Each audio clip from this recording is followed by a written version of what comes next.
ओम शांति। 5/8/2023 के ईश्वरीय महावाक्य है। आज के साकार मुरली के सार में मीठे मीठे प्यारे प्यारे श्री बाबा ने कहा, मीठे बच्चे तुम अभी टिबाटे पर खड़े हो।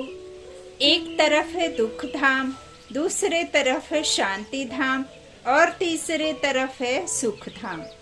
अब जज करो हमें किधर जाना है। टिबाटे मतलब आप तिराहे पर खड़े हैं। बाबा ने कहा एक तरफ है दुख धाम, दूसरी तरफ है शांति धाम और तीसरे तरफ है सुख धाम। अब बाबा कहते जज तुम बच्चों को ही करना है कि तुम बच्चों को किस तरफ जाना है। प्रश्न है मुरली का, किस निश्चय के आधार पर तुम बच्चे सदा हर्षित रह सकते हो। उत्तर में बाबा ने कहा, सबसे पहला निश्चय चाहिए कि हम किसके बने हैं। बाप का बनने में कोई वेद शास्त्र आदि पुस्तकें पढ़ने की दरकार नहीं है। दूसरा निश्चय चाहिए कि हमारा कुल सबसे श्रेष्ठ देवता कुल है। इस स्मृति से सारा चक्र याद आ जाएगा। बाप और चक्र की स्मृति में रहने वाले सदा हर्षित रहेंगे। गीत है, किसी ने अपना बना के मुझको। ओम शांति। तुम बच्चों को तो पहले पहले खुशी होती है हम किसके बने हैं। ऐसे नहीं कहेंगे हम गुरु के बने हैं, बनना होता है बाप का। शरीर छोड़कर भी फिर बाप का बनना होता है। यहाँ भी बाप का बनना है। वेद शास्त्र आदि किसकी दरकार नहीं। बच्चा पैदा हुआ तो बाप समझते हैं मेरी मिल्कियत का यह मालिक है। संबंध की बात है। तुम बच्चे भी जानते हो हम वास्तव में पहले भी पारलौकिक बाप श्री बाबा के बच्चे हैं। बाबा क्या कह रहे हैं, जब एक पिता के घर में एक बच्चा पैदा होता है तो उस बच्चे को कोई यह नहीं है कि कोई कुछ पढ़ाई करके बाप का बनना होता है या किसी तरह से जब वो कुछ करेंगे तभी उसको मेहनत करके बाप का वर्षा मिलेगा। बाप के घर में बच्चे ने जन्म लिया और वो मिल्कियत का मालिक बन गया। यहाँ भी बाबा कहते हैं मुझ बाप से अपना संबंध जोड़ोगे तो तुम्हारा सब कुछ हो जाएगा। और हाँ, चूंकि हम सभी जानते हैं कि बाप की मिल्कियत के मालिक हम बच्चे तब बनेंगे जब बाप समान आप समान बनेंगे। तो बाबा कहते हैं संबंध की बात है। और यह बात बाबा कहते हैं कि वास्तव में तुम सबसे पहले क्या हो, पारलौकिक बाप शिव बाबा के बच्चे हो। फिर बाद में तुम इस दुनिया में आए हो। फिर चाहे वो कोई भी ड्रामे के पार्ट में हो, लेकिन हैं तो शिव बाबा के सब आत्मा रूपी बच्चे ना। तो बाबा कहते पहले हम आत्मा हैं, पीछे हमारे हमको शरीर मिलता है। तुमको शरीर तो है, अब तुमको बेहद का बाप मिला है। उसने आकर अपना परिचय दिया है। तुम कहते हो बाबा हम आपके हैं और कोई संबंध नहीं, बाप के बच्चे बने हो। यह कहते हैं मैं कोई गुरु गोसाई नहीं हूँ। बोर्ड पर भी ब्रह्मा कुमार कुमारियों का नाम लिखा हुआ है तो जरूर बाप भी होगा। लिखते हो हम ब्रह्मा कुमार कुमारियां हैं। यह संबंध हुआ ना। माँ बाप का संबंध चाहिए। गाते भी हैं तुम माता पिता हम बालक तेरे। आत्मा को जैसे वह अविनाशी याद है। हम आपके जब बालक बनेंगे तब हम वर्षा लेंगे। अभी तुम जानते हो हम माता पिता के बने हैं। हम श्री बाबा के बच्चे हैं तो जरूर बाप और वर्षा याद आता है। तुमको कोई पुस्तक आदि नहीं पढ़ाया जाता। तुमको सिर्फ निश्चय कराया जाता है बाप के बने हो तो अब उनको याद करो। बाप कहते हैं मेरे को याद करने से तुम ऐसा लक्ष्मी नारायण बनेंगे। कितनी सहज बात है। विशाल बुद्धि होना चाहिए ना। और तो कुछ नहीं समझाते हैं, सिर्फ अपने कुल की बात ही बतलाते हैं कि ऐसे बाबा कहते बतलाते हैं कि कैसे हम 84 के चक्र में आते हैं। बाकी वेद शास्त्र आदि पढ़ने से भी तुमको छुड़ाते हैं। बाप को ही याद करते रहना है। यह भी बुद्धि में है कि सृष्टि चक्र कैसे फिरता है। उसके आदि मध्य अंत को जानने से ही तुम ऊंचते ऊंच बनते हो, स्वर्ग के मालिक बनते हो। तुमको सदैव के लिए हर्षित मुख बनाता हूँ। कितनी सहज बात है, परंतु फिर भी भूल जाते हो। क्या कारण है? माँ बाप को कभी बच्चे भूलते नहीं हैं। बाप और वर्षे को याद करो तो सदैव हर्षित रहेंगे। जब कोई दुख होता है तो बाप को ही याद करते हैं। जरूर बाप ने सुख दिया है। कोई दुख देते हैं तो कहते हैं हाय बाबा, माना हाय भगवान। हर जन्म में हाय हाय करते आए हो। अब तो तुम बच्चों को बिल्कुल सहज समझाते हैं। भले तुम तंदुरुस्त ना भी हो, कितने भी बीमार हो, तो भी तुम सर्विस कर सकते हो। जैसे बीमारी में मनुष्य को कहते हैं राम राम कहो, तुम भी बीमारी में फिर औरों को बोलो शिव बाबा को याद करो। बाबा कहते कितना भी बीमार हो, भले खाट पे पड़े हो, लेकिन तुम बाबा को तो याद कर सकते हो ना। उसके लिए तो आपको बैठने की जरूरत नहीं है। और मनुष्य आत्मा कितनी भी बीमार हो, कितनी भी कष्टों में हो, लेकिन उनका मन इतना चंचल होता है कि मन जो है हर पल कर्म करता रहता है, अर्थात हर पल संकल्प कुछ ना कुछ चलता रहेगा। सूक्ष्म गति से उसे भी कर्म ही कहा जाता है। बाबा कहते हैं इसीलिए मैं कहता हूँ भल बीमार हो लेकिन मेरी याद में रहो। जो तुम्हारा मन है उस मन को मुझ में लगाओ, है ना। मुझ बाप को याद करो। बाबा कहते हैं इस तरह से तुम्हें खुद को याद करना है और जरूर औरों को याद कराना पड़े। बाबा क्या कहते हैं, शिव बाबा को याद करने की सबको सलाह दो। तो मरने की हालत में भी तुम यह नॉलेज औरों को दे सकते हो। परमात्मा के तुम बच्चे हो, उनको याद करो। शिव बाबा बेहद का बाप है, वही वर्षा देंगे। सर्विस का शौक होगा तो मरने समय भी किसको ज्ञान देंगे। ऐसे नहीं हॉस्पिटल में पड़े रहें और मुख बंद हो जाए, मुख से कुछ ना कुछ निकलता रहे। कितनी अच्छी अवस्था होनी चाहिए। बीमारी में भी बहुत सर्विस कर सकते हैं। मित्र संबंधी आएंगे, उनको भी कहेंगे परमात्मा को याद करो, वही सबका रखवाला है। इसलिए शिव बाबा को याद करो। बाबा कहते हैं वह एक है, वर्षा भी सबको एक से मिलता है। लौकिक संबंध में वर्षा मेल को मिलता है, कन्या है ही 100 ब्राह्मणों से उत्तम। पवित्र को दान दिया जाता है। तुम कन्याएं सबसे पवित्र हो, इसलिए कहते हैं हम कन्या को दान देते हैं, है ना। कन्या दान कहते हैं ना।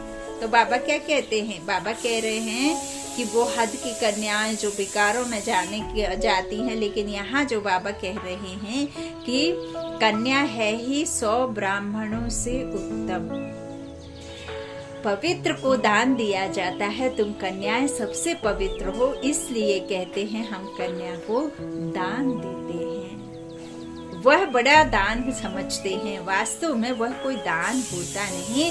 दान तो अभी एक्चुअल में तुम करते हो। कहते हो हम अपनी कन्या शिव बाबा को देते हैं स्वर्ग की महारानी बनने के लिए, परंतु कन्या भी ऐसे अच्छी पढ़ी लिखी हो, अपने देवी कुल की ही हो, जो समझाने से झट समझ जाए। सर्विसेबल चाहिए। छोटे बच्चों को तो नहीं संभालना है, कोई को भी समझाना बड़ा सहज है कि शिव बाबा तुम्हारा बेहद का बाप है। चित्र सामने है, देखो यह है। ऐसा सतयुग का वर्षा पा रहे हैं। इन लक्ष्मी नारायण को वर्षा कहाँ से मिला, कितनी सहज बात है। इसलिए बाबा बड़े चित्र भी बनवा रहे हैं। अभी यह नाटक पूरा होता है। हमने 84 जन्मों का पाठ बजाया। अब वापस बाबा के पास जाते हैं, फिर नई दुनिया में आएंगे।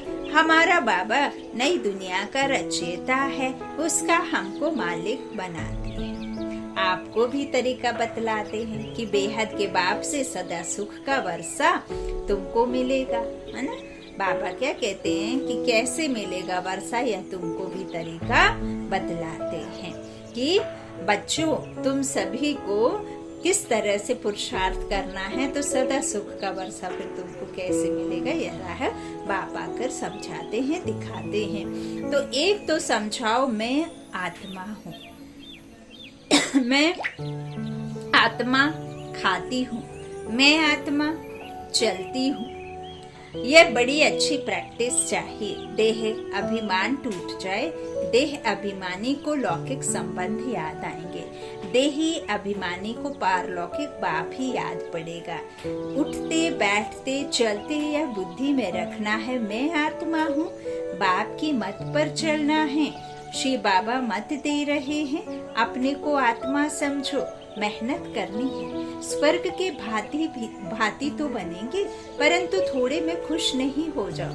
भल स्वर्ग में जाए तो जाएंगे, परंतु पक्के मातेले बनो, सौतेले नहीं। मातेला उनको कहा जाता है जो बाप दादा को ही याद करते, दूसरा कोई याद पड़ता तो वह सौतेले हो जाते हैं। बहुत हैं जिनको दोनों याद पड़ते रहते हैं। यह बाप ही अविनाशी स्वर्ग का वर्षा देने वाला है। यह भी कुल है, वह भी कुल है। उनसे तो दुख ही मिलता है, बाकी अल्पकाल क्षण भंगुर सुख का वर्षा मिलता है। अब बुद्धि से जज करना है, हम किस तरफ जा रहे हैं और किस तरफ जाएं, लौकिक तरफ व पारलौकिक तरफ। बुद्धि कहती है पारलौकिक बाप के बनकर हम क्यों नहीं स्वर्ग तरफ जाएं? लौकिक संबंध से जीते जी मरना है, पारलौकिक बाप का बनने से स्वर्ग का मालिक बनेंगे। यहाँ तो नरक के मालिक बनते हैं। अब आत्मा कहती है बुद्धि को कहाँ जोड़ें, अपने शांति धाम सुख धाम में जाएं या यहाँ जाएं? वास्तव में यहाँ जाएं, यह उठना ही नहीं चाहिए। यहाँ तो जन्म जन्मांतर रहे हैं, अब तो हम पारलौकिक बाप को कभी छोड़ेंगे नहीं। तेरी मेरी यारी पक्की है, अब न छूटेगी जब तक ये शरीर है ना। अच्छा, तो यहाँ तुम बच्चे सम्मुख बैठे हो, तुम्हारा लौकिक संबंध कोई है नहीं। बुद्धि कहती है हम तो बाबा के साथ मुक्ति धाम शांति धाम जाएंगे। सवेरे उठ ऐसे ऐसे बैठ विचार सागर मंथन करना चाहिए, बैठने से बड़ा मजा आएगा। अब किस तरफ जाना चाहिए, नरक तरफ क्यों जाएं? यह माया बड़ा धोखा देती है। अब तो तुम्हारे पास एम ऑब्जेक्ट है, अभी तुम किनारे पर हो, जानते हो। इस तरफ तो दुख ही दुख है, उस तरफ 21 जन्मों का सुख है। बाप कहते हैं, क्या कहते हैं बाप? बाप कहते हैं कि जो तुम कर रहे हो ना, जिस तरफ तुम्हारी बार बार बुद्धि जाती है ना, उस तरफ क्या है? दुख है। और जिस तरफ मैं तुम्हारी बुद्धि को खींचना चाहता हूँ उस तरफ सुख है। तो बाबा कह रहे हैं कि तुम जो हो, माया कहती है, क्या कहती है कि उस तरफ दुख है तो उसी तरफ आओ, लेकिन बाबा कहते उस तरफ 21 जन्मों का सुख है।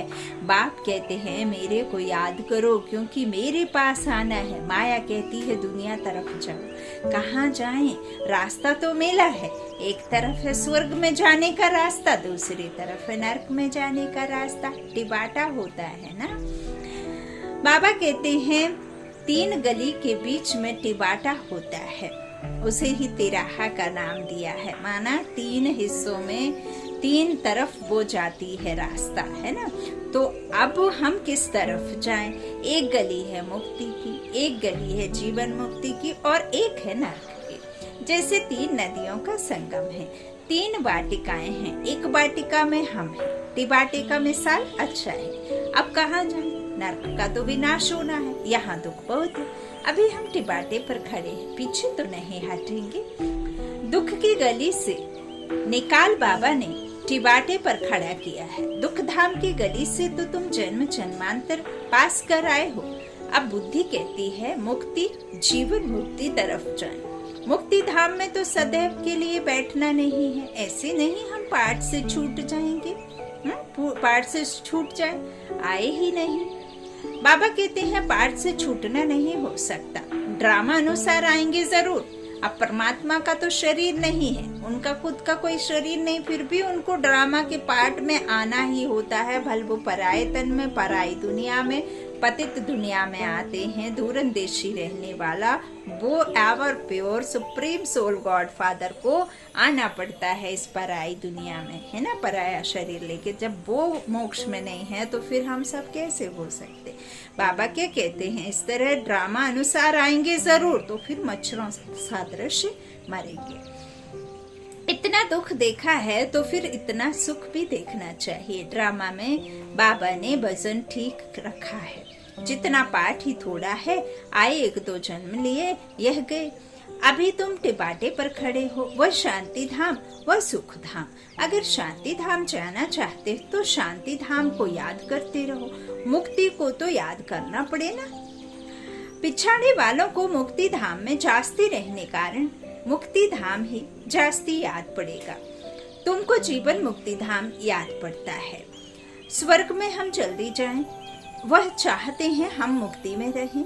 अच्छा, बाप को याद करते रहो, इसमें भी कल्याण है। निर्वाण धाम में रहना चाहते, सुख धाम में नहीं आना चाहते, तो इससे समझ जाएंगे इनका पाठ नहीं दिखता है। तुम तो सुख धाम जाने वाले टिबाटे पर खड़े हो, पुरुषार्थ करते हो। मनुष्यों को तुम्हारा सच्चा योग पसंद आएगा। अच्छा, बाप को याद करते रहो, चक्र को भी याद करने की दरकार नहीं। यह ज्ञान सब धर्म वालों के लिए है। समझते हैं ड्रामा अनुसार जिन्होंने जितना लिया है वही आकर अपना पद ले लेंगे। मुक्ति धाम जाना चाहते हैं तो बाप को याद करो। अगर चाहो हम सदैव सुखी रहें तो वहाँ सतयुग में शांति भी है, सुख भी है। जो जिस तरफ का होगा उनको वह वर्षा लेना है। सर्व का मुक्ति जीवन मुक्ति दाता तो बाप है ना। 1-2 जन्म लेने होंगे तो इसमें ही सुख भी देखेंगे, दुख भी देखेंगे। जैसे मच्छर आया और गया, वह कोई अमूल्य जीवन नहीं कहेंगे। तुम तो सदैव हर्षित रहने वाले हो, तुम लाइट हाउस हो, खड़े हो। बाबा कहते दोनों रास्ता दिखा सकते हो, चाहे मुक्ति धाम चलो, चाहे मुक्ति जीवन मुक्ति, दोनों को याद करो। इसमें शास्त्र आदि पढ़ने की कोई दरकार नहीं। कुमारियों के लिए तो बहुत सहज है, क्योंकि सीढ़ी नहीं चढ़ी है। छोटेपन में पढ़ना अच्छा होता है, क्योंकि बुद्धि अच्छी होती है, कोई की याद नहीं रहती है। तुम सब कुमारियां हो, तुम्हें और कुछ करना नहीं है, सिर्फ पढ़ाई में लग जाओ, बस बेड़ा पार है। यह बातें बेहद का बाप ही समझाते हैं, जो फिर हमको स्वर्ग का मालिक बनाते हैं। चित्र भी है, हमको ऐसा बनना है। बाप कहते हैं इस पढ़ाई से तुम सुदेवता बनेंगे। अभी यह खेल पूरा होना है। मनुष्य तो घोर अंधियारे में पड़े हैं, तुम अब सूझरे में हो। बाबा कहते हैं बाप ने आकर नींद से जगाया है, यह बुद्धि को, आत्मा को जगाया जाता है। बाप आकर के जगाते हैं। जागो, सुख धाम के लिए पुरुषार्थ करो। जो तुम्हारे कुल के होंगे वह आते रहेंगे, वृद्धि को पाते जाएंगे। तुम्हारी प्रजा कितनी बनती है तुम हिसाब लगा सकते हो? नहीं, कोई कितना सुनाते हैं, कोई थोड़ा सुनकर चले जाते हैं, हिसाब थोड़े ही निकाल सकते हैं। बड़ी माला, छोटी माला, साहूकार, प्रजा कैसे बनती है, कौन बनते हैं, वह सब बुद्धि में है। मुख्य सूर्यवंशी महाराजा महारानी कौन बनेंगे, फिर चंद्रवंशी कौन बनेंगे, कितनी प्रजा बनना है, सब बातें तुमको यहाँ बतलाई जाती हैं। अब बाबा ने सतयुगी राज्य की जो भी प्रजा और महाराजा महारानी सहित लक्ष्मी नारायण के सहित बताया है कि 9 लाख आएंगे। फिर बाबा ने त्रेता का भी बताया है। तो बाबा कहते हैं मैंने सब कुछ बताया है ना। फिर द्वापर, फिर त्रेता, सब कुछ बताया है। तो बाप बैठ बच्चों को समझाते हैं कि सारा राज तुमको समझाया है, कितनी प्रजा बनना, सब बातें तुमको यहाँ बतलाई जाती हैं। सारे झाड़ अथवा सभी धर्मों के चक्र के बीच से कैसे टाल टालियां, पत्ते आदि निकलते हैं, अभी भी पत्ते निकलते रहते हैं। बाबा कहते जब तक शांति धाम, परम धाम खाली नहीं हो जाएगा, जब तक यहाँ से जाने की शुरुआत नहीं होती है। बाबा कहते हैं मैं सब सब कुछ बताता हूँ। और बाबा ने अपने झाड़ में बताया भी है। बाबा कहते हैं पत्ते आदि कितने निकलते, अभी तो पत्ते निकलते रहते हैं। वहाँ निराकारी दुनिया एकदम खाली हो जाएगी, फिर विनाश होना चाहिए। बड़ी लड़ाई में करोड़ों मरे होंगे, अनगिनत मरे होंगे ना, तो यहाँ कितने खलास होंगे। बाकी थोड़े सतयुग में आकर राज्य करेंगे। अभी तो कितने मनुष्य हैं, अन्य ही इतना नहीं। तुम बच्चे जानते हो, बाबा आते ही हैं संगम पर। बाप समझाते हैं बच्चे, शरीर निर्वाह अर्थ कर्म तो करना ही है। हर बात में राय पूछते जाओ। हर एक का हिसाब किताब अपना अपना है। श्रीमत अविनाशी सर्जन से लेते जाओ। सबको अपनी अपनी दवाई बताएंगे। समझाया जाता है यह दुनिया खलास हुई पड़ी है, अब बाप को याद करो तो बेड़ा पार हो जाएगा।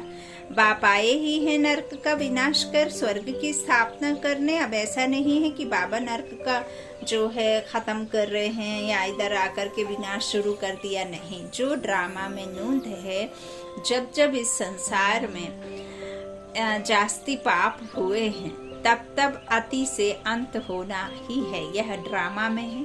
परमात्मा यहाँ सफाई करने का कार्य करते हैं।